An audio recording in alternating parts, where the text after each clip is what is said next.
જોગ નથી સત્સંગનો, નથી સત સેવા જોગ, કેવળ અર્પણતા નથી, નથી આશ્રય અનુયોગ.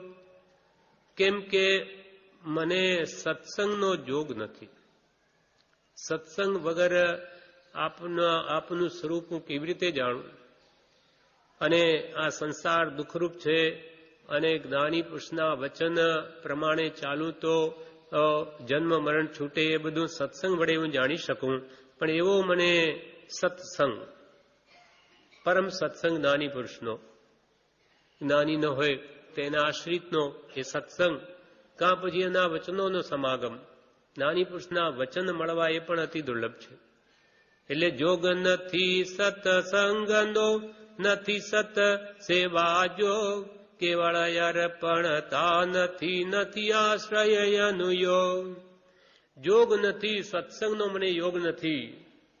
સત્સંગ નિરંતર જોઈએ, પણ એવો મને યોગ નથી. અને નથી સત સેવા જોગ. સત એટલે આત્મા, જેને પ્રગટ છે એવા જ્ઞાની પુરુષની સેવાનો, પ્રત્યક્ષ પુરુષની સેવાનો પણ મને જોગ નથી. અને કેવળ અર્પણતા નથી, એવો મને સત્સંગનો યોગ નથી. માટે આપના પ્રત્યે જે કેવળ અર્પણતા આવી જોઈએ મન વચન કાયાથી, તે પણ નથી. સ્વરૂપ જ સમજાયું નહીં, વાત જ સમજાતી નથી, તો આપના પ્રત્યે મારા મન વચન કાયા કેવી રીતે અર્પણ કરી શકું? કેવળ અર્પણતા નથી. કેમ નથી અર્પણતા? તો કે નથી આશ્રય અનુયોગ. આશ્રય એટલે શરણ લેવું. કોનો? અનુયોગનું. 4 અનુયોગ છે. ભગવાન તીર્થંકરોએ જે કંઈ આગમ ઉપદેશ્યા એ 4મો ગર્ભિત છે. ધર્મ કથાનુયોગ અથવા પ્રથમાનુયોગ, 2 નામ છે એના. કાં ચરણાનુયોગ, કર્ણાનુયોગ ને દ્રવ્યાનુયોગ. એનો મેં આશ્રય નહીં કર્યો.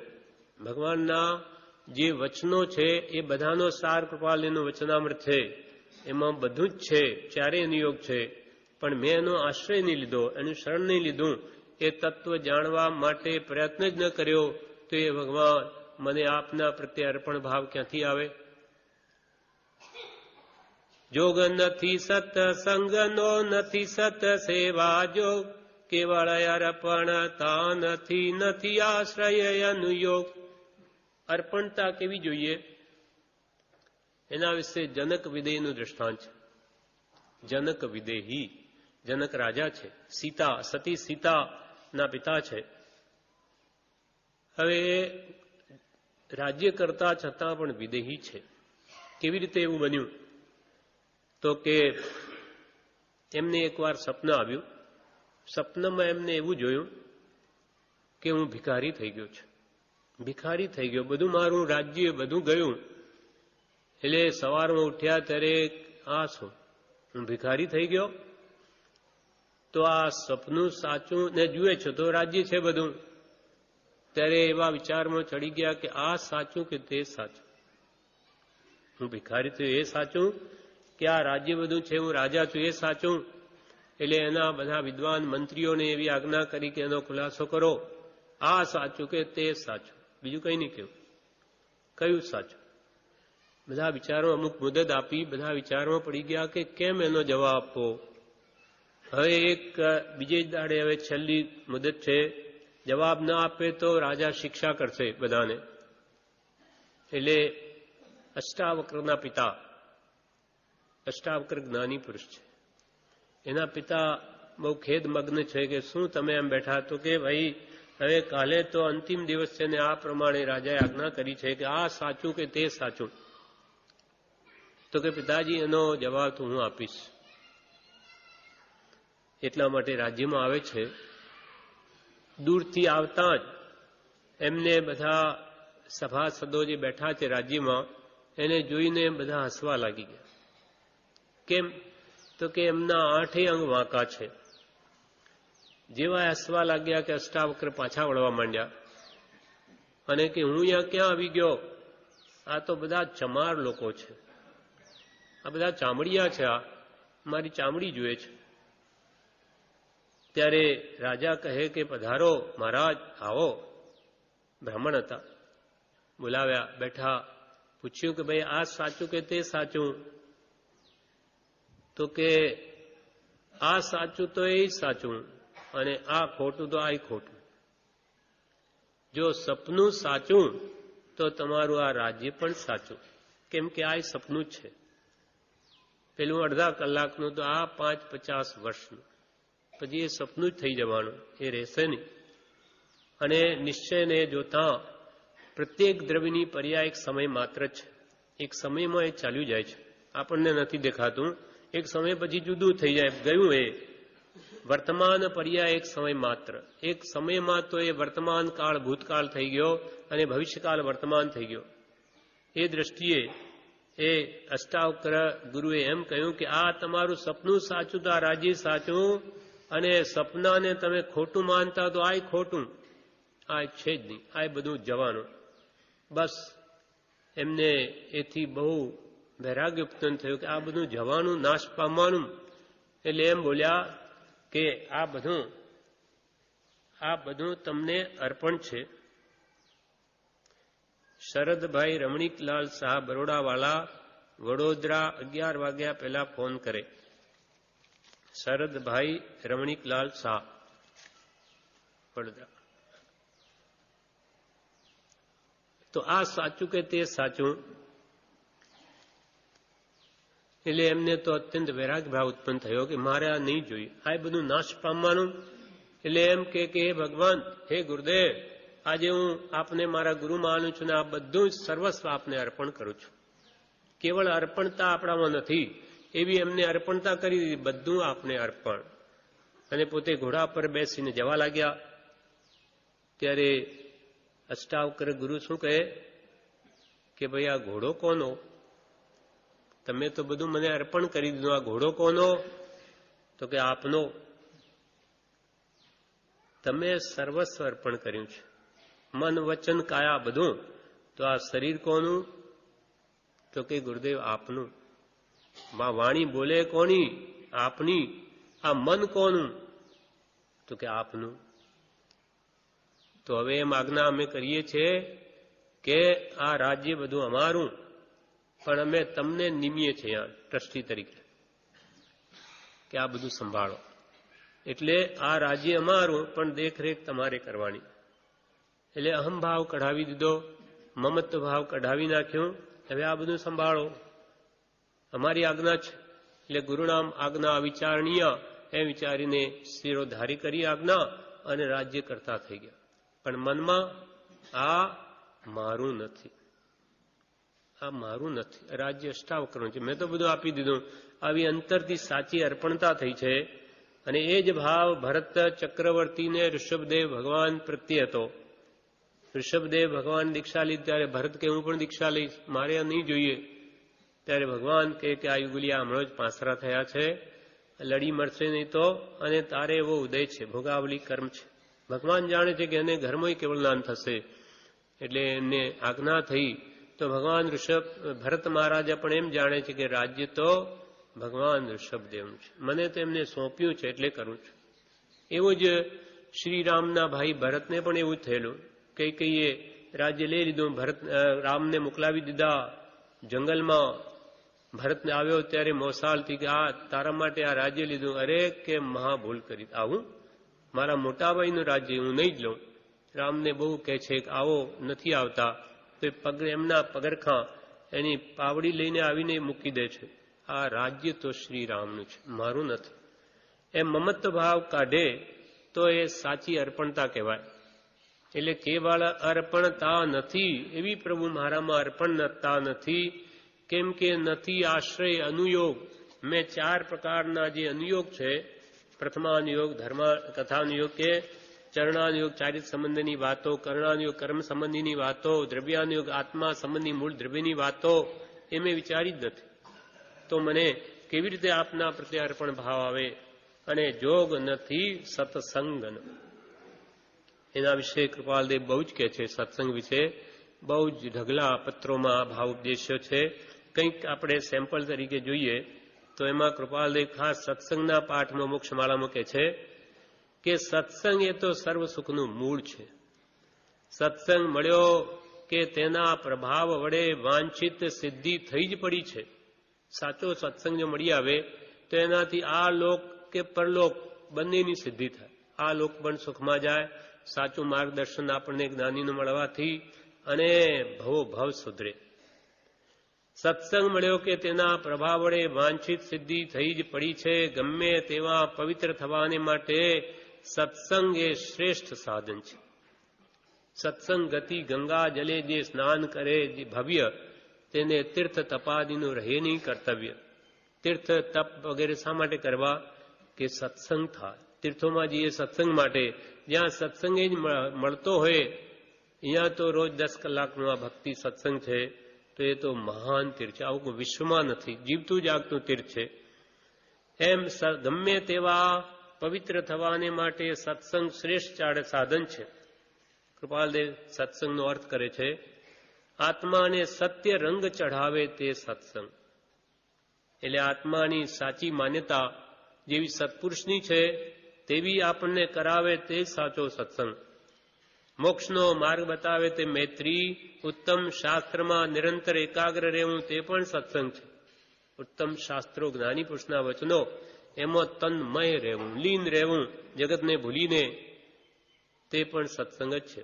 અને સત્પુરુષનો સમાગમ એ પણ સત્સંગ છે. એ તો પરમ સત્સંગ છે.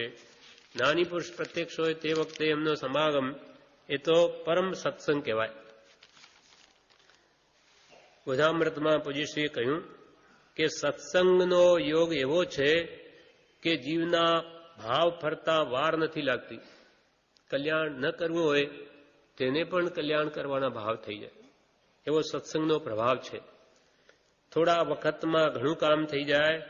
કમટની પાસે પાર્શ્વનાથ ગયા, ત્યાં સાપ નીકળ્યો. સાપને ભગવાનના દર્શન થયા, સ્મરણ મળ્યું, તેથી ધર્ણેન્દ્ર થઈ ગયું. નહીં તો એ તો મરી નરકે જાય સાપ. પણ ભગવાનના દર્શન સ્મરણ મળ્યું, સત્સંગ એટલો પણ મળ્યો, તેથી એ ધર્ણેન્દ્ર બની ગયો અને સાપ સર્પની પદ્માવતી બની ગઈ. એ બધાનું કારણ સત્સંગ. અલ્પકાળમાં ઘણું કામ થઈ જાય એવો આ સત્સંગ છે. ચિત્તની એકાગ્રતા પણ સત્સંગમાં થાય છે. ભાવ ફેરવવાનો ઉપાય સત્સંગ છે. ભાવ આપણા અનાદિની માન્યતાઓ છે, એને ફેરવવાનો ઉપાય પણ સત્સંગ જ છે. તત્વજ્ઞાનીઓએ મુખ્ય બોધ એવો કર્યો છે કે સર્વસંગ પરિત્યાગ કરી અંતરમાં રહેલા સર્વ વિકારથી પણ વિરક્ત રહી એકાંતનું સેવન કરો. તેમાં સત્સંગની સ્તુતિ આવી જાય છે. વિકાર ભાવો બધા મૂકી દી, અંતરમાં રહેલા તે, અને સર્વસંગનો ત્યાગ કરી એકાંતનું સેવન કરવું, તેમાં સત્સંગની સ્તુતિ આવી જાય છે. તે પણ સત્સંગ છે. પણ એવું એકાંત તો ધ્યાનમાં રહેવું કે યોગાભ્યાસમાં રહેવું એ છે.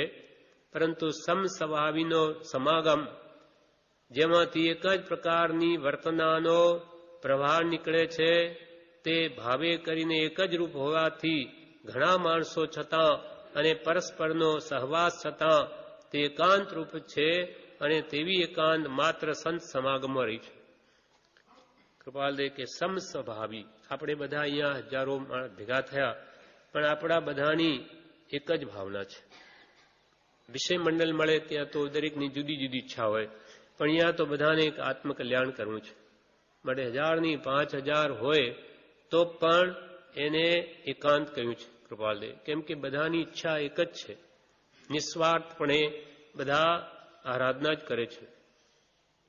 પરંતુ સમસ્વભાવીનો સમાગમ, જેમાંથી એક જ પ્રકારની વર્તનાનો પ્રવાહ નીકળે છે, તે ભાવે એક જ રૂપ હોવાથી ઘણા માણસો હોવા છતાં, પરસ્પરનો સહવાસ છતાં, બધા સાથે રહીએ છતાં એકાંત રૂપ જ છે. અને તેવી એકાંત ખરેખર સંત સમાગમમાં રહી છે. અહીંયા સત્પુરુષની આજ્ઞા પ્રમાણે આપણે હજારો ભેગા થઈને પણ એક આત્માર્થના લક્ષ્ય જ્યાં રહીએ છીએ, તેથી એ પણ એકાંત છે. સત્સંગથી જે સુખ આનંદ મળે છે તે અતિ સ્તુતિ પાત્ર છે. જ્યાં વિષય કષાયની ભાવોની આપણા ક્ષમતા સમે, વિષય કષાયની ઉકળાટ હોય નહીં અહીંયા, એટલે શાંતિ અનુભવાય. જ્યાં શાસ્ત્રોના સુંદર પ્રશ્નો થાય, જ્યાં ઉત્તમ જ્ઞાન ધ્યાનની સુખતા થાય, જ્યાં સત્પુરુષના ચરિત્ર પર વિચાર બંધાય, જ્યાં તત્વ જ્ઞાનના તરંગની લહેરીઓ છૂટે, જ્યાં સરળ સ્વભાવથી સિદ્ધાંત વિચાર ચર્ચા, જ્યાં મોક્ષજન્ય કથન પર પુષ્કળ વિવેચન થાય, એવો સત્સંગ તે મહાદુર્લભ છે. સત્સંગ પણ બધાને નથી મળતો, અને આપણને મળે એટલે આપણને એવી ભાવના થાય કે બધા જ આવું કરે તો કેવું સારું, બધાનું કલ્યાણ થાય. પ્રભુ શ્રીએ દ્રષ્ટાંત આપ્યું સમજાવવામાં કે કંદોઈની છોકરી દુકાન પર બેઠી ખાજાની ભૂખરી ખાય, ત્યાં થઈને કેટલાય ટોળા દુકાળમાં મજૂરીએ જાય, મજૂરી કરવા. ત્યારે દીકરીએ બાપને પૂછ્યું કે આ બાપા ક્યાં જાય બધા? તો કે તો દુકાળ પડ્યો ને બધા મહેનત મજૂરી કરવા જાય પેટ ભરવા. તો કે આ ખાજાની ભૂખરી ન ખાય આ બધા? તો કે તો તારા બાપની દુકાન છે ને એટલે તને મળે, કે બધાને ન મળે. એમ આપણા પુણ્યના પ્રબળ ઉદય થયા ત્યારે આ સત્સંગ આપણને મળ્યો. આપણે ભાવના કરીએ કે આખું વિશ્વ એ જ કરતું હોય તો કેટલી શાંતિ અનુભવે, બધાનું કલ્યાણ થાય. પણ પુણ્ય જોઈએ, ખાજાની ભૂખરી બધાને ન મળે. એમ અહીંયા કે છે કે સત્સંગ તો મહાદુર્લભ છે. ચોથા આરામાં પણ દુર્લભ હતો. કંઈક દાણી આવી રીતે એક ઠેકાણે બેસી ન રહે, બધા ફરતા જ હોય. એ તો પ્રભુને પગમાં વાહ આવ્યો, આ બનવા કાળ હશે તેવા આવા ભયંકર કલયુગમાં આવું સ્થાન બની ગયું, નહીં તો આ અસંભવ જેવું છે. પણ સત્સંગ કરવાની કોશિશ હંમેશા ભાવ રાખવો, પણ કુસંગ તો કદી ન જ કરવો. એમ એના માટે ગાથા બ્રહ્મચારી લખી છે કે ભલે અગ્નિમાં બળીને મરી જવું સારું, ઝેર પીવું સારું આ કુસંગથી, પણ કુસંગ ન કરવો. દરિયામાં ડૂબીને મરવું સારું કે સિંહના સંગે એકલા વનમાં વસવું સારું, કે પણ કદી સેવવો કુસંગ ના. કેમ કે સંકટ આ બધા છે તો એક જ ભાવ મારે, પણ કુસંગ એટલે મિથ્યાત્વ વધારે આપણું. કુગુરનો સંગ એ પછી ભવો ભવો રજડાવે. બળવું ભલો યજ્ઞ વિશે કે ઝેર પી મરવું ભલું, કે ડૂબવું દરિયે ભલું વા સિંહ સંગે એકલું. વસવું વને તે તો ભલું પણ સેવવો કુસંગ ના. સંકટ નડે સૌ એક ભવ, મિથ્યાત્વ નડતું ભવ ઘણા. મિથ્યાત્વ ભવો ભવ નડે. જયસિંહભાઈ શેઠનું દ્રષ્ટાંત પ્રસિદ્ધ છે. આપણા આદ્ય પ્રમુખ આશ્રમના અમદાવાદના શેઠ હતા. કૃપાલદેવ એમના ઘરે ગયેલા મોક્ષમાળા છપાવવા. તે વખતે એમને સાથે સમાગમ થયો. જયસિંહભાઈ શેઠને ઘણો જ ભાવ ઉત્પન્ન થયો કે આ તો જાણે મહાવીરનું હૃદયમાં જાણ્યું એવી વાત કરે. એટલે એમના ગુરુણી હતા સ્થાનકવાસીને, એમને જઈને કહ્યું કે અમારા ઘરમાં તો એક એવા પુરુષ આવ્યા જાણે ભગવાન મહાવીરનું હૃદય જાણેલું હોય એવું વાત કરે. એટલે એમને થયું કે આ તો એ પુરુષ પ્રત્યે આકર્ષિત થયા શેઠ. એટલે એમાં પથ્થરો નાખ્યો કે ગમે તેવા છે પણ વેશ તો નહીં ને. વેશ વગર પૂજ્યપણું ક્યાંથી? વેશ વગર પૂજ્યપણું ક્યાંથી? એટલે આપણે કપડાં પહેરીને બેસી જવાનું મુનિના, એટલે બધા પૂજે. પછી અંદરમાં ભલે ને મહાકામી, રાગી, દ્વેષી, ક્રોધી, માયા કપટી હોય, પણ કલ્યાણ કેવી રીતે થાય? પોતાનું ન થાય ને બીજાનું ન થાય. પણ અનાદિથી આ જીવને બાહ્ય વેશનો ઉની ઓળખાણ છે. એટલે એમની શ્રદ્ધા ડગી ગઈ કે હા વાત સાચી, એ તો ગ્રસ્ત છે, એ કંઈ પૂજવા લાયક થોડા, માનવા લાયક. ભાવ દબાઈ ગયા. 20 વર્ષ નીકળી ગયા. પછી પ્રભુશ્રી મળે છે ત્યારે વારંવાર કહેતા જયસિંહભાઈ શેઠ કે મને પેલી ગુરાણીએ મારી નાખ્યો, નહીં તો ભગવાન તો મારે ઘરે પધારેલા, મેં એમને જમાડેલા, મને ભાવ પણ એવો ઉપજેલો, પણ એને મારી શ્રદ્ધાને તોડી નાખી. માટે કોઈ દિવસ પણ કુસંગ કરશો માં, આ કુગરોનો સંગ કરશો નહીં તો તમારો, મને તો વળી કે આ પ્રભુશ્રી મળી ગયા, ભવ સુધરી ગયો, અને તમારા ભવ બગડી જશે. આમ સત્સંગ કરવો પણ કુસંગથી તો હંમેશા દૂર રહેવું. જોગ નથી સત્સંગનો. બડી કૃપાલદેવ 999 પત્રમાં કહે છે, હમ જેવા સત્સંગને નિરંતર ભજે છે તો તે તમને કેમ અભજ્ય હોય? અમારા જેવા પણ નિરંતર સત્સંગને ઈચ્છે છે તો એ તમને કેમ અભજ્ય હોય? તમારે તો ભજવાનો જ હોય. વળી કૃપાલદેવ કે અચિંત્ય જેનું મહાત્મ્ય છે એવું સત્સંગરૂપી કલ્પવૃક્ષ પ્રાપ્ત થયે જીવ દરિદ્ર રહે એમ બને તો આ જગતને વિશે તે 11મું આશ્ચર્ય છે. આવું સત્સંગરૂપી કલ્પવૃક્ષ જેને પ્રાપ્ત થયું હોય, કલ્પવૃક્ષ શું કરે? મન વાંછિત આપે. દેવલોકમાં આ કલ્પવૃક્ષો હોય છે. આપણી જેમ કંઈ બધું બનાવી નથી કરવું પડતું. આપોઆપ માગે કે એ કલ્પવૃક્ષોને ફળ આપે છે વસ્તુઓ. તેમ કે સત્સંગરૂપી કલ્પવૃક્ષથી બધું ફળે એવું કલ્પવૃક્ષરૂપી સત્સંગ પ્રાપ્ત થયે પણ જીવ દરિદ્ર રહે, ભિખારી રહે. તો આ તો કે 11મું આશ્ચર્ય. 10 અછેરા તો ભગવાનના મહાવીરના સમયમાં થયા, જે ભાગ્યે જ આવો ભયંકર કલિયુગ છે. માટે કે આમાં ભગવાન તીર્થંકરના ગર્ભનું હરણ થયું. એ દેવાનંદાના કુક્ષીમાંથી 30 લાખ ક્ષત્રિયાણીના કુક્ષીમાં મૂકવા પડ્યા. બાકુ આવું હોય નહીં. એ બ્રાહ્મણ કુલમાં ઉત્પન્ન ન થાય, ક્ષત્રિય કુલમાં જ જન્મે તીર્થંકરો. પણ એવું બન્યું છે આ કાળમાં. આ અછેરું કહેવાય. અથવા મલ્લીનાથ ભગવાન સ્ત્રી તીર્થંકર બન્યા. દિગંબર નથી માનતા કે તીર્થંકર તો સૌથી વધારે પુણ્ય એ સ્ત્રી અવતાર લે જ નહીં, ગમે તે હો. અને શ્વેતાંબર એને અછેરું માને છે. અને ત્રીજું, અસંયતી પૂજા. આ કાળમાં અસંયમીઓ તો પૂજાય, જેને ખરેખર સંયમ નથી, વેશ છે, એ તો પૂજાય. અને સાચા આરાધકોના ભાવ જ ન પૂછે. એવો ભયંકર કલયુગ છે. આવા 10 અછેરા થયા. પણ સત્સંગ મળે છતાં પણ જીવ જો કંઈ પામે નહીં તો પછી આ 11મું એની આશ્ચર્ય જ ગણવું. કૃપાલદેવે એક વાર તો પોપટલાલ મોહકમચંદ, જેને ભાઈશ્રી કહે છે વડવામાં, તેમના પ્રસંગમાં છે કે એકવાર શંખ પર શ્રી લલ્લુજી મુનિ આદિ પાસે જતા શ્રીમદજીએ કહેલ કે લોકો વાણિયા નથી, ભૂલે છે. ચોથા આરાનું મળે છે છતાં ભૂલે છે. ચોથા આરામાં પણ દુર્લભ, તે મળતા પણ ભૂલે છે. ચોથા આરામાં આવા જ્ઞાની પુરુષનો જોગ મળવો દુર્લભ છે, આવો સત્સંગ વગેરે. તોય કે છે આ જીવ ભૂલે છે, એનો લાભ નથી લેતો. એટલે લોક ખરેખર વાણિયા નથી, ભૂલે છે. ચોથા આરાનું મળે છે છતાં ભૂલે છે.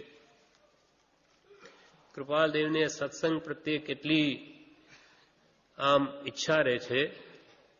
એટલે કે અમે સર્વ પ્રકારની ઉપાધિ આધિ વ્યાધિથી મુક્તપણે વર્તતા હોઈએ તો પણ સત્સંગને વિશે રહેલી ભક્તિ તે અમને મટવી દુર્લભ જણાય છે. સત્સંગનું સર્વોત્તમ અપૂર્વપણું અહોરાત્રે અમને વસ્યા કરે છે.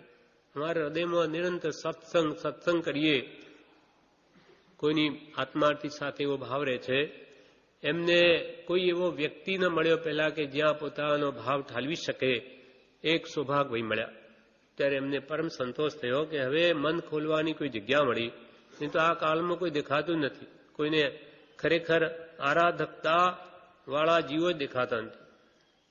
ઘણું કરી કોઈ વાતનો ખેદ અમારા આત્માને વિશે ઉત્પન્ન થતો નથી. તથાપિ સત્સંગના અંતરાયનો ખેદ અહોરાત્ર ઘણું કરી વર્ત્યા કરે છે. સત્સંગ નથી એનો અમને ખેદ રહ્યા કરે છે. અમે કે જેનું મન પ્રાય ક્રોધથી, માનથી, માયાથી, લોભથી, હાસ્યથી, રતિથી, અરતિથી, ભયથી, શોકથી, જુગુપ્સાથી કે શબ્દાદિક વિષયોથી અપ્રતિબંધ જેવું છે. અમારું મન ક્યાંય રાચતું નથી. આ બધા ક્રોધ, માયા, લોભ, 5 ઇન્દ્રિયના વિષયો વગેરે શબ્દાદિક બધાથી અપ્રતિબંધ જેવું છે. કુટુંબથી, ધનથી, પુત્રથી, વૈભવથી, સ્ત્રીથી કે દેહથી પણ મુક્ત જેવું છે. તે મનને પણ સત્સંગને વિશે બંધન રાખવું બહુ બહુ રહ્યા કરે છે. અમારું એવું મન છે એને પણ સત્સંગને વિશે બંધનમાં રાખવું અમને બહુ રહ્યા કરે છે. હવે આવા જ્ઞાની પુરુષો પણ એવું સત્સંગ ઈચ્છે તો આપણે તો નિરંતર સત્સંગ જ કરવો જોઈએ.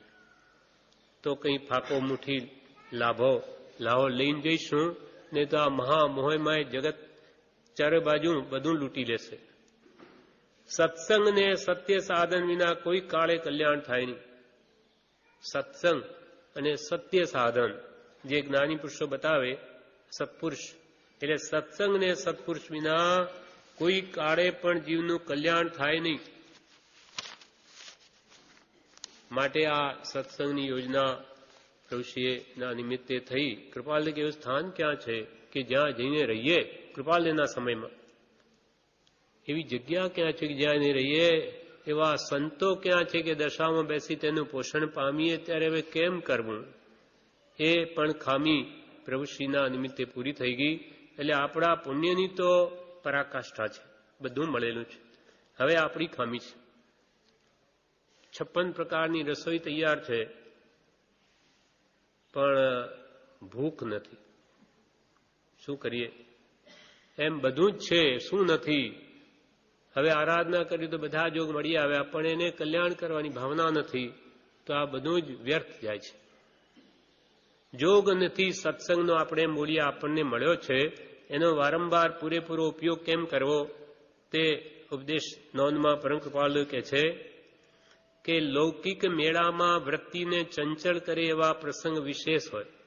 લૌકિક મેળાવડો, લૌકિક મેળામાં વૃત્તિને ચંચળ કરે એવા પ્રસંગ વિશેષ હોય. સાચો મેળો સત્સંગનો, સાચો મેળાવડો સત્સંગનો. એવા મેળામાં વૃત્તિની ચંચળતા ઓછી થાય, દૂર થાય. આપણી વૃત્તિઓ અહીંયા શાંત થાય, ચંચળતા ઘટે. સાચો મેળો સત્સંગનો. એવા મેળામાં વૃત્તિની ચંચળતા ઓછી થાય, દૂર થાય. માટે સત્સંગ મેળાને જ્ઞાનીઓ વખાણ્યો છે, ઉપદેશ્યો છે. સત્સંગનો મેળાવડો આપણે બધા ભેગા મળ્યા, એને કે છે જ્ઞાનીઓ પણ વખાણ્યો છે. એને ઉપદેશ્યો છે કે તમે બધા ભેગા મળી, પ્રભુશ્રી પણ અંતમાં એ જ કહ્યું કે તમે બધા ભેગા મળીને કૃપાલના વચનો વાંચો, વિચારો. એ સત્સંગ જ છે. એક ગામ હતું, સત્સંગી ગામ હતું. એક ગામે કોઈ નવું ખેડૂત કુટુંબ વસવાટ, ત્યાં વસવાના ઈરાદે બધું પોતાનો સામાન ભરી ગાડામાં ત્યાં આવ્યું બીજા ગામમાં.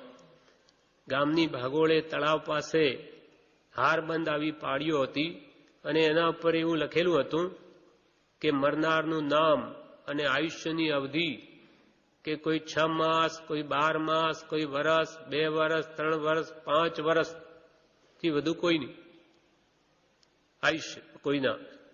એટલે ગામ લોકો બધા આટલા અલ્પાયુષી, અહીંયા શું રહેવું આ ગામમાં? એટલે ગાડું પાછું વાળ્યું. ત્યારે બીજાએ કહ્યું, ભાઈ શું છે, કેમ આ બધું લઈ આવ્યા પાછા જાઓ? તો કે આ બધાની ઉંમર બહુ ઓછી દેખા, આ બધું લખેલું છે અહીંયા, એટલે આ ગામમાં કંઈ રહેવામાં સાર નથી.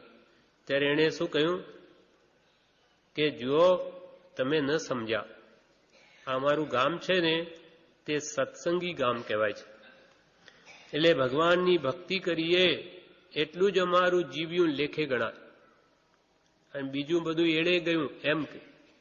એટલે માનો કે અમે અડધો કલાક આજે ભક્તિ કરી તો અડધો કલાક અમે નોંધી લઈએ છીએ.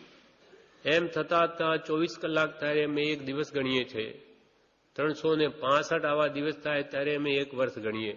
પણ એટલું તો અમારો સત્સંગ છે નહીં. એટલે બધું ભેગું કરીએ, કોઈને મહિનો, કોઈને 2 મહિના, 4 મહિના, એટલું જ થાય.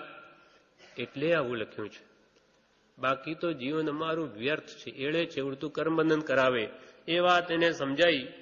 એટલે કે અમે રોજ રોજ પ્રભુનું નામ કીર્તન જે કરીએ તેની જ અમે ઘડી નોંધી લઈએ, અને મરે ત્યારે એટલું જ જીવ્યો, એટલું જ અમારું જીવતા એમ અમે લખીએ છીએ. એટલા માટે આ લખેલું છે. એના હૃદયમાં વાત બેસી ગઈ. આ તો હો સત્સંગી ગામ છે, આપણે તો અહીંયા જરૂર રહેવા જેવું છે. એમ જેટલું આપણી ભક્તિ ભજન થયા તેટલું જ આપણું જીવન, બધું બાકી બધું વ્યર્થ છે. કૃપાલદેવ કહે છે પત્રાંગ 399માં, મુમુક્ષુ જન સત્સંગમાં હોય તો નિરંતર ઉલ્લાસિત પરિણામમાં રહી આત્મસાધન અલ્પકાળમાં કરી શકે છે. એ વાત વાર્તા યથાર્થ છે. મુમુક્ષુ જો સત્સંગમાં હોય તો નિરંતર ઉલ્લાસિત પરિણામમાં રહી અને આત્મસાધન તે અલ્પકાળમાં કરી શકે છે. માટે 249માં પત્રમાં કહે છે, માટે મોટા પુરુષોએ અને તેને લઈને અમે, કૃપાલ કે મોટા પુરુષોએ અને તેને લઈને અમે એવો દ્રઢ નિશ્ચય કર્યો છે કે જીવને સત્સંગ એ જ મોક્ષનું પરમ સાધન છે. કલ્યાણ કરવું હોય તો પરમ એટલે ઉત્કૃષ્ટ, જીવને સત્સંગ એ જ મોક્ષનું પરમ સાધન છે. પોતાની સન્માર્ગને વિશે યોગ્યતા જેવી છે તેવી યોગ્યતા ધરાવનારા પુરુષોનો સંગ તેને સત્સંગ કહે છે. આપણે બધા એક સરખા ભાવવાળા યોગ્યતાવાળા જીવો તેનો સત્સંગ કહેવાય. અને મોટા પુરુષના સંગમાં નિવાસ છે તેને અમે પરમ સત્સંગ કહીએ છીએ. નાની પુરુષનો સમાગમ હોય તો પરમ સત્સંગ કહેવાય. કારણ એના જેવું સત્સંગ જેવું કોઈ હિતસ્વી સાધન આ જગતમાં અમે જોયું નથી અને સાંભળ્યું પણ નથી. કૃપાલદેવે કે સત્સંગ જેવું આત્માને કલ્યાણકારક કોઈ સાધન અમે જગતમાં બીજું જોયું નથી અને સાંભળ્યું પણ નથી. સત્સંગ છે તે કામ બાળવાનો બળવાન ઉપાય છે.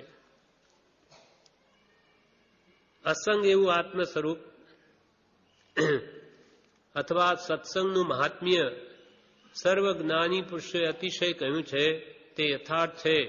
એમાં વિચારવાનને કોઈ રીતે વિકલ્પ થવાયું નથી. જ્ઞાની પુરુષે જે સત્સંગનું મહાત્મ્ય કહ્યું તે કૃપાલ યથાર્થ છે, એમાં કોઈ શંકાને સ્થાન નથી. શંકરભાઈ અજુભાઈ ભગત કાવીઠાના હતા. એ કે છે કે વ્રજભાઈ ગંગાદાસ જણાવે છે કે પ્રથમ મને એટલો બધો ક્રોધ કશાય વર્તતો હતો કે સહજ સહજની બાબતોમાં આક્રોશ આવી જતો અને ક્રોધાતુર થઈ દરેકની સાથે હું તકરાર કરતો, જેથી તે સમયમાં લોકોમાં મારી એવી છાપ પડી ગઈ હતી કે આ માણસને છંછેડવા જેવો નથી. થોડું છંછેડી તો હમણાં એનો પિત્તો ખસી જશે, એટલે કોઈ મારી સાથે વધારે વાત નહીં કરે, એવી મારી સ્થિતિ હતી. જેથી સઘળા લોકો મારાથી દૂર રહેતા હતા. ત્યાર પછી સાહેબજીના સમાગમમાં આવ્યા પછી તે કશાયો સહેજે પ્રભુ કૃપાએ નાશ પામ્યા. કૃપાલના સમાગમમાં આવવાથી મારી સાવ પ્રકૃતિ જ બદલાઈ ગઈ, સાવ વિપરીત થઈ ગયો. અને તદુપરાંત સહેજે એવો સરળ ભાવ વર્તે છે કે કોઈ મારું ગમે એટલું વાંકું બોલતો હોય તો પણ તેનો મને ખેદ થતો નથી.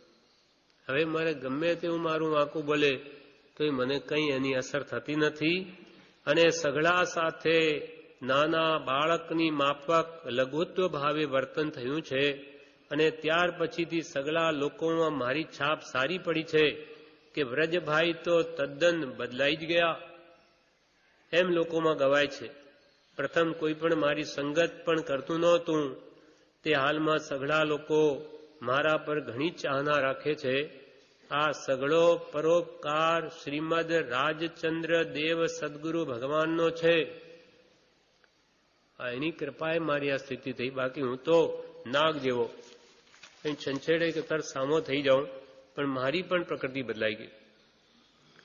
એટલે પત્રાંક 132માં કૃપાલદેવ કહે કે ક્ષણવારનો પણ સત્પુરુષનો સમાગમ તે સંસારરૂપ સમુદ્ર તરવાને નૌકારૂપ થાય છે. એ વાક્ય મહાત્મા શંકરાચાર્યજીનું છે અને તે યથાર્થ જ લાગે છે. ક્ષણમપી સજ્જન સંગતિ રેખા ભવતી ભવાર્ણવ તરણે નૌકા. ક્ષણ માત્ર સત્સંગ શબ્દ માત્રથી પણ કેટલો લાભ થાય. તો કે નારદજી ગયા વૈકુંઠમાં ત્યાં પૂછે સત્સંગનો અર્થ શું? તો કે કાચીડો ત્યાં જન્મ્યો તેને જઈને પૂછો. કાચીડાને જઈને પૂછ્યું કે એ તો તરત સત્સંગ એટલે શું? તો મરી ગયો તરફડી. પાછા ગયા વિષ્ણુ ભગવાનને પૂછ્યું, વૈષ્ણવની કથા છે કે ભાઈ એ તો મરી ગયો.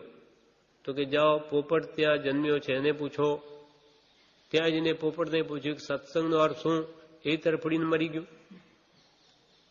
પાછા ગયા અને કે એ તો મરી ગયું, જેને જેને પૂછ્યું મરી જાય છે. તો કે તમારે અર્થ જાણવો છે? જાણવો તો છે. તો કે જાઓ રાજાને ત્યાં પુત્ર જન્મ્યો છે તેને ત્યાં જાઓ. હવે વિચાર થયો કે એ મરી જશે તો તેને પૂછ્યું સત્સંગનો અર્થ શું? ત્યારે રાજકુમાર જન્મેલો શું કહે કે હજુ મહારાજ તમને નહીં સમજાયું? તમારા દર્શન અને સત્સંગ શબ્દ સાંભળ્યો તેથી તો કાચીડામાંથી પોપટ થઈ ગયો. પોપટના ભવનમાં આપના દર્શન થયા. સત્સંગ એટલે શું એનો અર્થ પૂછ્યો, એનાથી તો આ રાજકુમાર થયો છે. જ્યારે એક શબ્દ શ્રવણથી એટલો લાભ થાય તો આપણે કૃપાળદેવની આજ્ઞાએ કે પ્રભુની આજ્ઞાએ રાત દાડો ભક્તિ ભજન કરીએ તો એનો શું લાભ નહીં થાય જ. આવા ગાઢ સંસ્કાર આપણા અંદર પડે છે કે ભવોભાવ આપણને કામ લાગશે, દેવલોકમાંય કામ લાગશે, નહીં તો ત્યાં મોહમાં પડી બધું ધોઈ નાખે.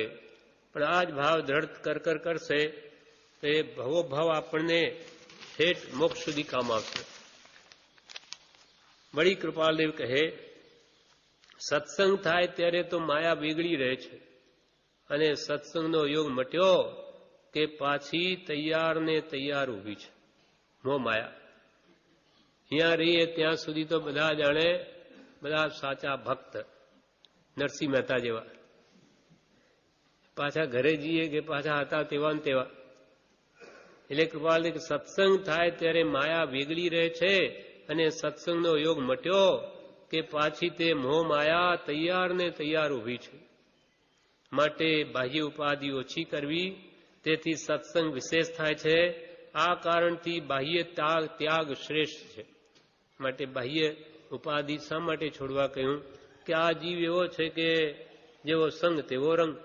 ગંગા ગયે ગંગાદાસ, જમના ગયે જમનાદાસ. માટે સત્સંગમાં નિરંતર રહેવાથી આપણી ભાવના સહેજે સારી રહે છે. આત્મહિત માટે પત્રાંક 528માં કહે છે, આત્મહિત માટે સત્સંગ જેવું બળવાન બીજું કોઈ નિમિત્ત જણાતું નથી. સત્સંગ જેવું કોઈ બળવાન નિમિત્ત આત્માના કલ્યાણ માટે નથી જણાતું. સત્સંગ હોય તો બધા ગુણો સહેજે થાય. વળી પત્રાંક 806માં કહે છે, જીવને મહત્ પુણ્યના ઉદયથી જો સત્સમાગમનો અપૂર્વ લાભ રહ્યા કરે તો નિર્વિઘ્નપણે કેવળ પર્યંતની ભૂમિકાએ પહોંચી જાય છે. કેવળ નામ સુધી પહોંચી જાય નિર્વિઘ્નપણે. જીવને મહાન પુણ્યના ઉદય જો સત્સંગનો અપૂર્વ લાભ રહ્યા કરે તો નિર્વિઘ્નપણે કેવલ્ય પર્યંતની ભૂમિકાએ પહોંચી જાય છે. એના પર એક દ્રષ્ટાંત છે. જીન ધર્મ ને સાગર દત્ત બે મિત્રો હતા. જીન દત્ત તો જૈન ધર્મી અને સાગર દત્ત તે વૈષ્ણવ ધર્મી, શિવ ધર્મી. તે આ મિત્રતાને લઈને જે સાગર દત્ત શિવ ધર્મી છે એને પણ જ્ઞાની પુરુષનો ઉપદેશ સાંભળ્યો. એમાં એમ આવ્યું કે જીન મંદિર બંધાવે એને ઘણો લાભ થાય. તો એને પણ શિવ મંદિરે બંધાવેલું, જૈન મંદિરે બંધાવી લીધું. હવે એકવાર શિવ મંદિરનો ઉત્સવ આવ્યો ત્યારે જેને બંધાવ્યો એટલે શેઠને ત્યાં બોલાવ્યા. તો ત્યાં ઘીના તેલના ડબ્બા આગા પાછા થતા ઘીમેલો ઘણી થયેલી ત્યાં. તે કચડાય. ત્યારે એણે કીધું કે આમ ધ્યાન રાખો, જૈનનું સાંભળ્યું ઉપદેશ, દયા રાખો, આ બધું મરે છે. તો કે પછી એનો તિરસ્કાર કરવા લાગ્યા. તમે હવે જૈન બની ગયા એટલે ને મોટા થઈ ગયા તમે. પછી ગુરુ પાસે વાત જાય છે. ગુરુ પણ એને ઠપકો આપે કે તું જૈન બની ગયો, શિવ ધર્મી થઈને ધર્મ બદલ્યો. એટલે એને શંકા પડી ગઈ કે આ સાચું કે તે સાચું. એમ કરતા દેહ છૂટી જાય છે અને અનેક ભમો ફરતાંય અંતે એ ઘોડો થાય છે. ભરૂચમાં રાજાનો પટ્ટ હસ્તી થાય છે. અને આ બાજુ જે જીનદત્ત શેઠ છે એ આરાધના કરતા સ્વર્ગે જતા પછી 20મા તીર્થંકર મુનિ સુવ્રત ભગવાન થાય છે. અને એના જ્ઞાન વડે એ ઘોડાને પોતાનો મિત્ર છે પૂર્વને એને ઉપદેશ કરવા માટે ખૂબ લાંબો વિહાર કરી, એનું આયુષ્ય બહુ ટૂંકું છે, વિહાર કરીને ભગવાન ભરૂચ પધારે છે. અને તે ઘોડાને ઉપદેશ આપી એનો પૂરો ભાવ કહે છે કે જીન મંદિર બંધાવવાથી કેટલો લાભ થાય. એટલે પછી એને જાતિસ્મરણ જ્ઞાન થઈ જાય છે. એ બધું જાણે છે કે આ ભગવાન થઈ ગયા અને હું કેવો એમની આજ્ઞા પૂર્ણની માની તો આજે હું ઘોડો થયો છું. ત્યાં પછી ઉપદેશથી ખૂબ ભાવ આવે છે. જાતિ જ્ઞાન આવતી ભગવાનને 3 પ્રદક્ષિણા કરે છે. તે રાજાએ પૂછે છે એણે એમ કેમ કર્યું? એમનો પટ હસ્તી અપસ્ત ઘોડો છે, પટ અશ્વ છે. એટલે કે એ પૂર્વ ભાવમાં મિત્ર હતો. આ બધી કથા કહી ત્યારે અત્યંત ભક્તિ જન્મી એને અનશન લઈ લીધો ઘોડાએ. અશ્વાબોધ નામનું ભરૂચ પછી તીર્થ બની ગયું.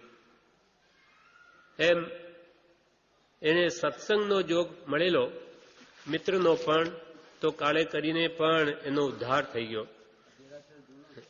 જૂનું દેરાસર એ સમડી, હા જૂનું જે દેરાસર છે તે એ ટાઈમનું છે. અને એક સમડી વિહારની પણ જુદી કથા, એ પણ હા એની પણ જુદી કથા એ બી. એટલે જગતને બતાવવા જે નથી કરતો તેને સત્સંગ ફળવાન થાય છે. સત્સંગ ને સત્પુરુષ વિના તો ત્રણેય કાળમાં કલ્યાણ થાય જ નહીં. વળી નગીનદાસ ધરમચંદ કૃપાલદેવને મળેલા. એકવાર કૃપાલદેવને મળ્યા ત્યારે કૃપાલદેવ એક દિવસે એક ભાઈને પરમ કૃપાલ દેવદેવે જણાવ્યું કે જ્ઞાની પુરુષની સેવા કરનારા ઘણા મળશે ભવિષ્યમાં, પણ તેવી સેવા કરાવનારા પુરુષો નહીં મળે. જ્ઞાની પુરુષની સેવા કરનારા તો ઘણા મળશે, પણ જ્ઞાની પુરુષ જ ન મળે. એવો કાળ આવશે. કૃપાલે 500 ગાઉ ફરશો તો એક જ્ઞાની નહીં મળે, અને અમારી હાજરીમાં પ્રમાદ કરો છો તો શું દશા થશે તમારી? એમ પ્રભુશ્રીને અને મોતીભાઈને પણ આ વાત કરેલી. વળી વચનામૃતમાં કૃપાલદેવ કહે છે પત્રાંક 121માં કે ધર્મકથા લખવા વિશે જણાવ્યું તો તે ધાર્મિક કથા મુખ્ય કરીને તો સત્સંગને વિશે જ રહી છે. દુષમ કાળપણે વર્તતા આ કાળને વિશે સત્સંગનું મહાત્મ્ય પણ જીવના ખ્યાલમાં આવતું નથી. કલ્યાણના માર્ગના સાધન કયા હોય તે ઘણી ઘણી ક્રિયાદિ કરનાર એવા જીવને પણ ખબર હોય એમ જણાતું નથી. ખૂબ ખૂબ ક્રિયાઓ કરે ધર્મના નામે, પણ સત્સંગ સત જેથી આત્મા પ્રગટ થાય એનું મહાત્મ્ય જીવને લાગતું નથી. આત્માર્થનું લક્ષ્ય જ નથી થતો. એવો કાળ વર્તે છે. એટલે 609માં કૃપાલદેવ કેટલું બધું કહે છે કે સત્સંગના યુગે સહજ સ્વરૂપભૂત એવું અસંગપણું જીવને ઉત્પન્ન થાય. સત્સંગથી જીવ અસંગ થાય. અવશ્ય માટે આ જીવે અવશ્ય આ જીવે પ્રથમ સર્વ સાધનને ગૌણ જાણી નિર્વાણનો મુખ્ય હેતુ એવો સત્સંગ જ સર્વાર્પણપણે ઉપાસવો યોગી છે કે જેથી સર્વ સાધન સુલભ થાય છે. આ અમારો આત્મ સાક્ષાત્કાર છે. હવે બી સત્સંગ સત્પુરુષના સમાગમ કે એના વચનોથી જ આ દશાને પામ્યા છે. માટે તમે પણ સત્સંગ કરો. સત્સંગને અર્થે દેહ ત્યાગ કરવાનો યોગ થતો હોય તો તે સ્વીકારવો, પણ તેથી કોઈ પદાર્થને વિશે વિશેષ ભક્તિ સ્નેહ થવા દેવો યોગ્ય નથી. આ તો સત્સંગનું ધામ છે. અહીંયા દેહ ત્યાગ થવાનો તો સ્વીકારવો, પણ એથી વિશેષ પદાર્થને વિશે ભક્તિ સ્નેહ થવા દેવો યોગ્ય નથી. પણ બધાને એવી યોગ્યતા અનુકૂળતા નથી હોતી. તો જ્યાં આપણે રહેતા હોઈએ ત્યાં પણ સત્સંગના આવા નિમિત્તો ગોઠવવા જોઈએ. બધા મોક્ષો ભેગા મળીને સવાર સાંજ કે અઠવાડિયે 1-2 વાર પણ સત્સંગ અવશ્ય કરવો, અને રોજ સત્પુરુષના વચનો તો વાંચવા જ. નહીં તો આત્માની ભાવના સુકાઈ જાય છે. જેમ રોજે શરીરને પોષણ કેમ આપીએ ખાવાનું? 1 વાર ભોજન કરીએ તો 2% મરી ન જઈએ, પણ 3 વાર જોઈએ. તો પછી આત્માને ખોરાક કંઈ નહીં, એ સુકાઈ જશે સાવ. એટલે એને પણ કે તમે સવાર સાંજ દિવસે કામ હોય તો સવાર સાંજ પણ એને કંઈક ખોરાક આપો, કંઈ વાંચો, વિચારો, તો કે આત્મભાવના જાગૃત રહેશે. સત્સંગને અર્થે દેહ ત્યાગ કરવાનો યોગ થતો હોય તો પણ તે સ્વીકારવો, પણ તેથી કોઈ પદાર્થને વિશે વિશેષ ભક્તિ સ્નેહ થવા દેવો યોગ્ય નથી. અને અંતમાં કૃપાલદેવ કહે સત્સંગના પરોક્ષપણામાં તો એક પોતાનું આત્મબળ જ સાધન છે. જ્યાં આપણે સત્સંગનો યોગ નથી ત્યાં તો માત્ર પોતાનું આત્મબળ એ જ સાધન છે. જો તે આત્મબળ સત્સંગથી પ્રાપ્ત થયેલા એવા બોધને અનુસરે નહીં અને બોધને અનુસરે નહીં, તેને આચરે નહીં, આચરવામાં થતા પ્રમાદને છોડે નહીં, તો કોઈ દિવસે પણ જીવનું કલ્યાણ થાય. અહીંયાથી આપણે જે આ સત્પુરુષના વચનોનો ભાવ સમજ્યા હોઈએ તો ત્યાં જઈને પણ આપણે આપણું આત્મબળ ત્યાં સત્સંગનો તો એકમાત્ર આત્મબળ જ છે. અને એ સત્સંગથી પ્રાપ્ત થયેલા બોધને અનુસરે નહીં, તે પ્રમાણે વર્તે નહીં, આચરે નહીં, આચરવામાં પ્રમાદ થતા પ્રમાદને છોડે નહીં, તો કૃપાલ કે કોઈ દિવસે કલ્યાણ નહીં થાય. હવે પ્રભુશ્રી કહે છે બધી વાતોનો ને દુઃખનો ઉપાય એક સત્સમાગમ છે. માટે બહુ ડાપણ અને પંચાત મૂકી દઈ હજારો રૂપિયા મળતા હોય તો પણ તેને ઝેર જાણી એ વાત છોડી દઈને સમાગમમાં રહેવું, બીજો ઉપાય નથી. સમાગમથી શાંતિ થશે અને જે લાભ થશે તે તો કહી શકાય નહીં. માટે બીજું કંઈ નહીં કરતા ઝટ સમાગમમાં આવવું. કોઈ બીજી વાતે કાંઈ પણ સાર નથી. માત્ર અગ્નિની ઝાડમાં બળવા જેવું છે અને મોહનીય કર્મ મૂંઝવે છે. તો તેનો ઉપાય એક સત્સમાગમ છે, તેમાં આવવું. કે બધી વાતો અને દુઃખનો ઉપાય એક જ, લાખ દુઃખો કી એક દવા, તે છે સત્સંગ, સત્સમાગમ. માટે કે ડાપણને પંચાત મૂકી દઈ. આ જગતની પંચાત ડાપણ એ કે હવે મૂકો. એના માટે કૃપાલદેવી બાળકોને સમજાવ્યા. કાવીઠામાં શંકરભાઈ ભગત કે અમે બધા બાળકો એકવાર પાછળ દોડી જઈએ. કૃપાલદેવ મુક્ષો સાથે રોજ બહાર જતા હોય તો એક દિવસ અમને બહાર બેસાડ્યા અને બીજા મુક્ષોને તો બધાને રવાના કર્યા. પછી અમને કહ્યું કે બકરી અને પાડો એ બે પાણી પીવા જાય તો એમાં કયો કોણ પાણી પીને આવે?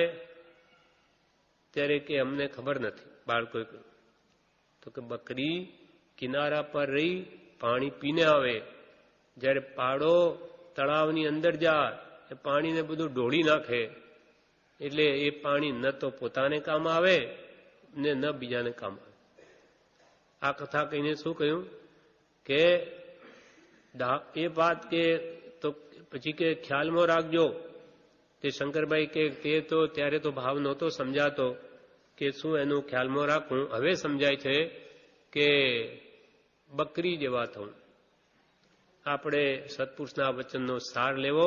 એ પાણી પીધા બરાબર, પણ એને ડોળી નહીં નાખવું, ડાપણ નહીં કૂટવું. તો એ પોતાની લાભ ન થાય ને બીજાની એ નુકસાન કરે. માટે બહુ ડાપણ ને પંચાત મૂકી દઈ હજારો રૂપિયા મળતા હોય તેને પર ઝેર જાણી. એ તો આખી જિંદગી ઉપાધિ કરીએ જ છે. નહીં તો કે એટલી કમાણી ઓછી થઈ જશે, આ ત્યાં જઈશું, એ નહીં જોવાનું. પુણ્ય હશે તો બધું મળી જશે પછી, અને પુણ્ય નહીં હશે, આવા પુણ્ય સાધન તો આ છે, એ નહીં હશે તો એવી માર લાગશે તમારું 12 મહિના નીકળી જશે. એટલે પુણ્યના સાધનો પૈસા માટે નહીં પણ આત્મકલ્યાણ માટે કરવા. તો આ ઘાસ જેવો તો આ બધું મળવાનું જ છે. જેમ ઘઉં માટે ખેતી કરે એને ઘાસ તો મળે જ, કેમ કે જ્યાં સુધી ડુંડા ના આવે ત્યાં સુધી કાપે નહીં, તો ઉપર ઘઉં છેલ્લા આવે એના ડુંડા, પછી ઘાસ તો બધું મળે. તેમ જે આત્માના લક્ષ્ય મોક્ષ માટે પુરુષાર્થ કરે એને આ સંસારિક સાધનો ઘાસ જેવા મળે જ. પણ જે ઘાસ માટે જ ખેતી કરે તો એને ઘઉં ન મળે. ઘાસ મોટું થઈ ગયું કાપી નાખે, ઘઉં ગયા. તેમ ધર્મ કરવાથી આપણે પુણ્ય બંધાશે, અહીંયા બધું સારા પૈસા મળશે, આ દેવલોક મળશે, આગલા ભમમાં કુટુંબ સુખી થશે. આવી જો ભાવના રહી ગઈ તો એ ઘાસ જેવું થયું, એ બધું ફોક ગયું, એને મોક્ષ ન મળે, એને 4 ગતિ ભ્રમણ જ રહે. એટલે હજારો રૂપિયા મળતા હોય પણ તેને ઝેર જાણી એવા છોડી દઈને સમાગમમાં રહેવું. કેમ કે બીજો ઉપાય નથી. સત્સંગથી શાંતિ થશે અને જે લાભ થશે તે તો કહી શકાય નહીં. ત્યાં તો પ્રભુ રોજે કરોડોની કમાણી, 1 લાખ 2 લાખ હોય તો પૃષ્ઠે દેખાય, પણ આત્માના જે ભાવ છે એ કેટલું પુણ્ય બાંધે. પુણ્યા શ્રાવકની એક સામાયિક કેટલું પુણ્ય બાંધે. તો સૈનિક રાજા નહીં ખરીદી શક્યા કે જે પુણ્ય બાંધે ને જે દેવલોકનું, એ દેવલોકના હીરા રત્ન માણિક મોતીનો જે પલંગ હોય એનો પાયો તું નહીં ખરીદી શકે. આખી રાજ્ય રિદ્ધિ તારું આપી દે તો એ દેવલોકના પલંગનો એક પાયો તારાથી નહીં ખરીદાય. એટલું તો એક સામાયિકનું એનું પુણ્ય બાંધે છે. તો આ બધું નકામું હશે. એકવાર પ્રભુશ્રીને કોઈએ પૂછ્યું કે પ્રભુ આ બધું જીવોનું કલ્યાણ થશે? તો કે ગોશાળા જેવાનું થઈ ગયું તો આ જીવાએ શો દોષ કર્યો છે? ગોશાળો પાછો ફરી ગયો, પશ્ચાતાપ થયો અંતે એને. એટલે કે મારી હવે બહુ મોટી ભૂલ થઈ, ભગવાન પર તેજો લેશા નાખી, પાછી પોતામાં જ આવી, પોતે બહુ બળતરા કરીને દેહ છોડે છે તે વખતે એને ભાન આવે છે મારી બહુ ભૂલ થઈ. હવે તમે મને એમ કરજો, એના શિષ્યોને કે માને દોરડું બાંધીને કૂતરાની જેમ આખી આ નગરીમાં સાવસ્તીમાં ફેરવજો, એટલે બધા જાણે કે આ દુષ્ટ હતો, એને ભગવાન પ્રેમ કર્યો. પણ એ તો છૂટી ગયો આમ કહીને. પણ એના ભક્તો કરે. આપણે જેને ગુરુ માની લીધા એમ કેમ કરાય? તો આપણી ઇજ્જત શું રે? આપણે મત પકડ્યો એટલે શું કર્યું એમણે? એક સાવસ્તી નગરી દોરી રૂમમાં, અને એ મરદાને એમ ફેરવીને લ્યો તમારી આજ્ઞા પતી ગઈ અને આપણું રહી ગયું. એ મતાગ્રહ ન છોડે કોઈ. તેમ ગુરુ ચાલ્યા જાય છે પણ એના ચેલા છોડતા નથી. પછી એમ ગોશાળો છૂટી ગયો કે એનું કલ્યાણ થઈ ગયું, તો આ જીવો બિચારાએ શો દોષ કર્યો છે? એવો કઈ દોષ કર્યો છે કે એનું ભાવરણ વધે? એ તો ભક્તિ કરે છે ઉત્તમ ભાવથી, તો એમનું કલ્યાણ કેમ ન થાય? એમ જોગ નથી સત્સંગનો આપણને મળ્યો છે તો એનો પૂરો લાભ આપણે લેવો જોઈએ. સત્સંગ માટે પ્રભુશ્રી કહેતા, તે તો માના સ્તન જેવો છે, માના સ્તન જેવો છે. બાળકને દૂધ પાક હજમ થાય નહીં, પરંતુ માનું દૂધ પચી જાય, બહુ માફક આવે, તે પીને બાળક ઉછરે છે. તેમ જીવને સત્સંગ કારણરૂપ છે. આપણે મોટી મોટી શાસ્ત્રોની વાતો હોય, સમજાય જ નહીં, કંઈ સમજાતું જ નથી. એટલે માના દૂધની જેમ આવી આ પરમ કૃપાળુદેવ પ્રભુશ્રી મંચારજી કહેલી સીધી વાતો હોય એ ગળે ઉતરી જાય, તો એનાથી ઉછેર થાય તો એ બળવાન બને. એટલે કે છે તેમ જેમ બાળક ઉછરે છે માના દૂધથી, તેમ જીવને સત્સંગ કારણરૂપ છે. પ્રભુશ્રીજી કહેતા કે સત્પુરુષના દર્શન માટે તથા બોધ સાંભળવા જે વખતે વિચાર કરીને ડગલું ભર્યું કે ડગલે ડગલે જગનનું ફળ છે. સત્સંગમાં જઈએ છીએ, ભક્તિ કરવા જઈએ છીએ, એ ભાવ જ જ્યારથી થયા ત્યારથી એને ડગલે ડગલે યજ્ઞનું ફળ છે. એટલે ખૂબ ખૂબ પુણ્ય બંધાય છે. આપણું પુણ્ય પુણ્યાનુબંધી પુણ્ય છે. એ આગળ જતાં ફરી જ્ઞાનીનો યોગ કરાવશે. ફરી આરાધના ચાલુ થઈને 15 વધારેમાં વધારે 15 ભવો નિવેડો લાવી દેશે. પણ ક્યારે? કે મરણની છેલ્લી ઘડી સુધી એનું શરણ ન છોડીએ તો. એટલે બોધામૃતમાં કહે છે, જીવનમાં કરવા યોગ્ય એક સત્સંગ છે, ત્યાં સાંભળવાનું મળે છે. પ્રભુશ્રીજી કહેતા કે મરી જજો પણ સત્સંગ કરજો, જેથી અસાર છે એમ લાગે. સત્સંગ કરશો તો કે તમને આ સંસાર અસાર લાગશે. એના વિશે કૃપાળુદેવના સમાગમી ઝવેરભાઈ ભગવાનદાસ હતા, કાવીઠાના. આ એ શેઠ, તે અમોને કે સુઈ ગળાંગજીનું અધ્યયન કૃપાળુદેવે તેમાંથી વૈરાગ્યનો બોધ આપ્યો. સુઈ ગળાંગનું અધ્યયનમાંથી શ્રી ઋષભદેવજીએ 98 પુત્રોને જેવો વૈરાગ્યનો બોધ આપેલો તેવો બોધ અમને આપેલ. 98 પુત્રો ગયા તો શિકાયત કરવા ભગવાન પાસે કે આ ભરત આણ મનાવો મથે, આપે બધું વેચીને આપ્યું, અને ભરત રાજા કે છે કે મોટા ભાઈ છે, એ કે છે બધું અમારી આજ્ઞા માનો. તો આપ જેવા છો ને એ આજ્ઞા મનાવે, આપે એમને વેચી દીધું, અમે એમ કેમ એના આશ્રિત થઈએ? ત્યારે ઋષભદેવ ભગવાન કે મૂકો આ બધું, અનંતકાળથી એને તો ચક્રવર્તી ભણું છે, એટલે એને તો એ જ્યાં સુધી બધા આજ્ઞા માને નહીં ત્યાં સુધી ચક્રરથના અંદર પ્રવેશ કરે નહીં, એટલે એને કર્તવ્ય છે, કરવું પડે. પણ ભગવાન તો એવો ઉપદેશ દીધો કે આ બધી લપ મૂકો, છોડો સંસાર, આમાં કંઈ સાર નથી. આ 4 દિનની ચટકી ફિર અંધેરી આएगी, એવો ભાવના ઉપદેશ આપ્યા કે અત્યંત વૈરાગ્ય પામીને 98 પુત્રોએ દીક્ષા લઈ લીધી. એટલે કે છે અમોને પણ એવો વૈરાગ્યનો બોધ કૃપાલદેવે આપ્યો, તેથી અમો સર્વેની આંખમાં આંસુની ધાર વહી હતી. આંસુની ધારા અમને પણ થયો. એવો ઉપદેશ કૃપાલદેવે આપ્યો કે અમને થયું કે ઓહો, આવો સત્સંગ, આવો સંસાર, આવું દુઃખમય. એમ સત્સંગથી જ બધા વાળા સુલભ થાય છે. ફરી બધા મતમાં કહ્યું, સત્સંગ ન હોય ત્યારે બીજા સમાગમ કરતા પુસ્તકનો સમાગમ કરવો.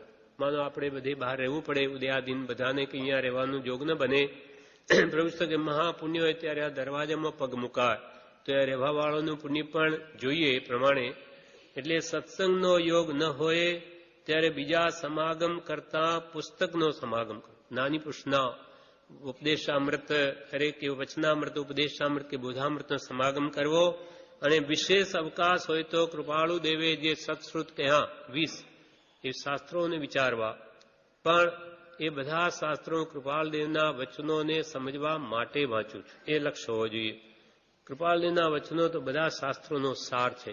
એના સમજવા માટે જેટલું વિશાળ જ્ઞાન હશે તેટલો કૃપાળદેવનો પરમ આશય અનંત આગમ જેમાં રહ્યા છે એ વાત ખ્યાલમાં આવશે. એટલે કે છે સત્સંગનો જોગ ન હોય તો સત્પુરુષના વચનો વાંચવા, એનો સમાગમ કરવો.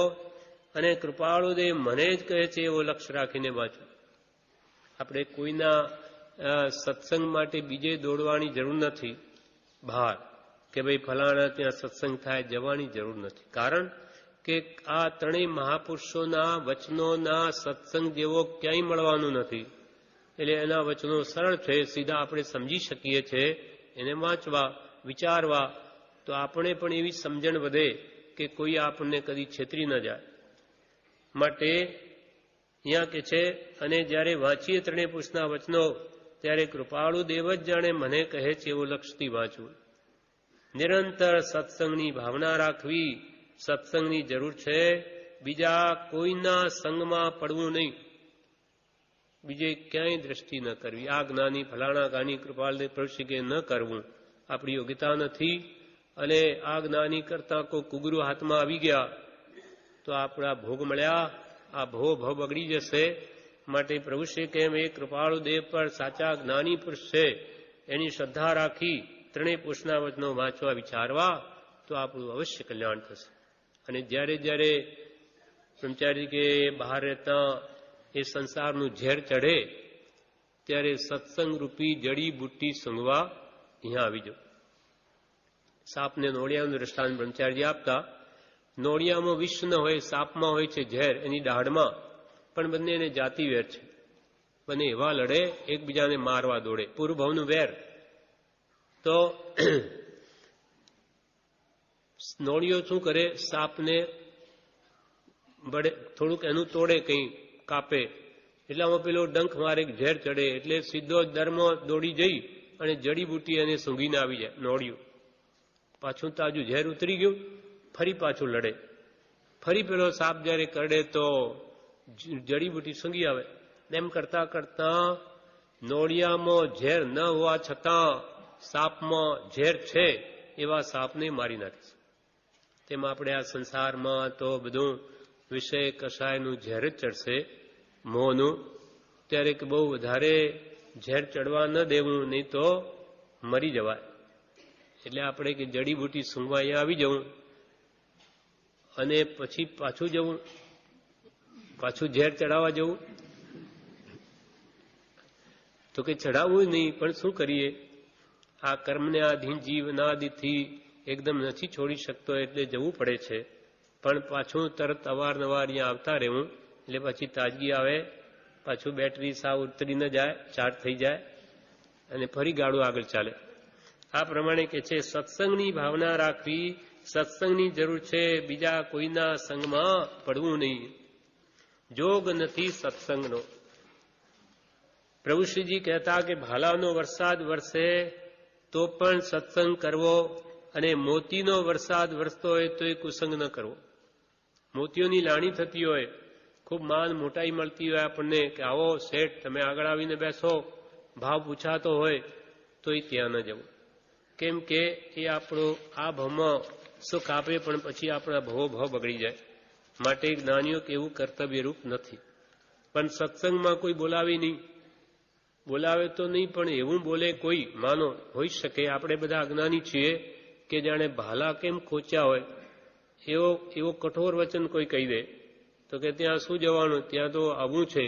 પણ હવે કોઈના કશાય ભાવો એવા હોય તો કે ભાલા, ખરેખર ભાલા તો એ વાગવાના નથી, વચનરૂપ ભાલા કોઈ એવું કહી દે હોય બધા ભેગા થયા તો પણ એ માર્ગ ખોટો નથી. કોઈ વ્યક્તિમાં એવા કશાયો હોય તો એ સહન કરવું. એટલે કે કોઈ પ્રભુશ્રી કહેતા કે સત્સંગમાં ભાલાનો વરસાદ વરસતો હોય તો એ સત્સંગ કરવો, અને મોતીનો વરસાદ વરસતો હોય તો એ કુસંગ ન કરવો. અમદાવાદથી એકવાર રેલગાડીમાં કૃપાલદેવ બેઠા ત્યારે હીરાલાલ નરોત્તમદાસ કહે છે કે ગાડીમાં બેઠા પછી પરમ કૃપાળુ દેવના મુખારવિંદ માહેથી અપૂરો ઉપદેશ ધ્વનિ શરૂ થયો ગાડીમાં પણ. તે ઉપદેશમાં મુખ્યત્વે ભલામણ રૂપે જણાવતા હતા કે સત્સંગનું સેવન અતિ બળવાનપણે કરવું યોગી છે, તેમાં કિંચિત માત્ર પણ પ્રમાદ કર્તવ્ય નથી. આ ક્ષણ ભંગુર જીવનનો ક્યારેય પણ ભરોસો રાખવો ઉચિત નથી. આ વિકરાળ કાળ પોતાનું મોઢું ફાડીને તત્પર રહેલ છે, લીધો કે લેશે એમ થઈ રહ્યું છે. તેવા સમયે સત્સંગનું સેવન અતિ બળવાનપણે કરવું ઉચિત છે. 5 મિનિટનો સત્સંગ તે પણ ઉત્તમ ફળને આપનાર થઈ પડે છે. માટે ગમે તેવી પ્રબળ આપત્તિઓ આવી પડે તો પણ સત્સંગ ક્યારેય પણ ચૂકવો નહીં. આવું નાની પુરુષો કેમ આપણને ઠોકી ઠોકીને કહે? કેમ કે એ સિવાય આપણું કલ્યાણ નથી, આપણા ભલા માટે કહે છે, એમને એનાથી કોઈ લાભ નથી. પણ આપણી અનંતી દયા એમના પ્રત્યે હોવાથી એમ આપણને કહે છે કે તમે સત્સંગ જ કરો, યથાશક્તિ થઈ શકે એ કરો.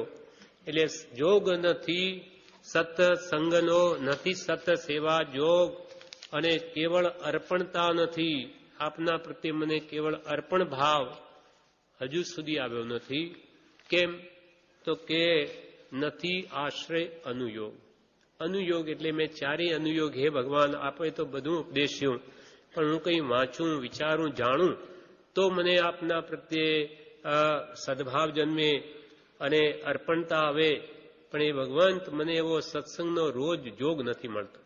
એટલે એવા ભાવ, એવા રોંદણા આપણે કૃપાલદેવ રોજ રડીએ છીએ કે ભગવાન જોગ નથી સત્સંગનો. શું કરું? નથી સત સેવા જોગ, નાની પુરુષનો પ્રત્યેક જોગ નથી કે એની સેવામાં હું રહું. જોગ નથી સત્સંગનો, નથી સત સેવા જોગ, કેવળ અર્પણ તા નથી આશ્રય અનુયોગ. કેવળ અર્પણ બુદ્ધિ મને આપના પ્રત્યે કેમ ના આવી? તો કે અનુયોગ, 4 અનુયોગનો મેં આશ્રય નથી કર્યો. અર્થાત શાસ્ત્રો મેં નથી વાંચ્યા, નથી સાંભળ્યા, તો મને આપના પ્રત્યે મન વચન કાયાથી અર્પણ ભાવ ક્યાંથી આવે? આ પ્રમાણે ચોથી ગાથા આજે પૂરી થઈ, 5મી આવતીકાલ.